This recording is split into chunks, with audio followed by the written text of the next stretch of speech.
Hello, my name is Cam Hepson, and I am a physician at UAB and Children's of Alabama. I see patients with orthostatic intolerance and postural orthostatic tachycardia syndrome. This video is intended to teach patients about these diagnoses in order to enable understanding and ultimately treatment. Treatment can, of course, be further facilitated through our clinic at UAB. Just call 205-934-3460 to schedule this. Now, let's move on to treatment. A way to conceive of this is a pyramid, with the base being the most important part of treatment, and at the very pinnacle there are medicines. Medicines, therefore, are only useful when built on top of a good, non-pharmacologic plan.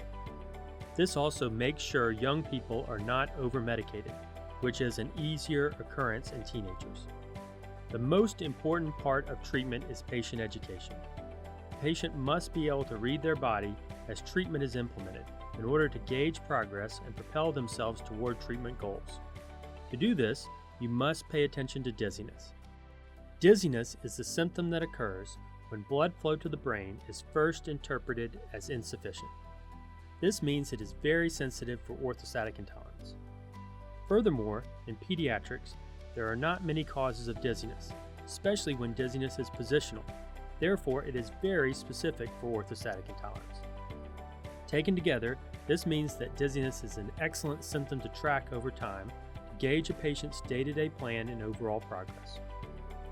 As treatment is implemented, dizziness, if thought of quantitatively, will start to diminish.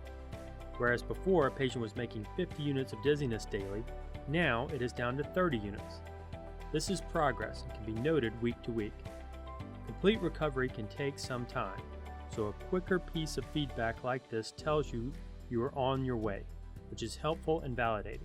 Furthermore, if dizziness is improving, it is feedback that the patient is doing a good job at following the plan, as dizziness will only diminish when a patient starts to meet their body's demands. So how do we get dizziness to go away? Foundationally, a patient must increase his or her blood volume. This is what the brain is sensing to decide whether or not to make lots of adrenaline. To do this, you have to increase fluid and salt intake. The goal fluid intake is around 64 to 72 fluid ounces per day. This needs to be front-loaded. Wake up in the morning, 15 minutes early. Keep water on your nightstand and start drinking before you get out of bed to make up for what you missed out on overnight. Listen to your body as feedback. Adequate fluid intake is heralded by noticeably less dizziness during the day and fairly clear urine output.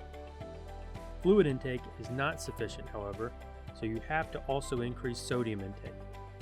I tell patients in clinic that the average amount of sodium needed is 3,000 to 5,000 milligrams of sodium daily. The simple explanation of why sodium works is that water follows salt. So in this case, more fluid or water is drawn back into the blood vessels, where it matters as opposed to the tissues.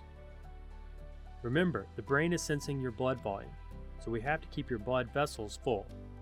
This is why electrolytes, like in sports drinks, work for athletes. Electrolytes are just salt, and athletes perform better at sports when their blood vessels are at full volume.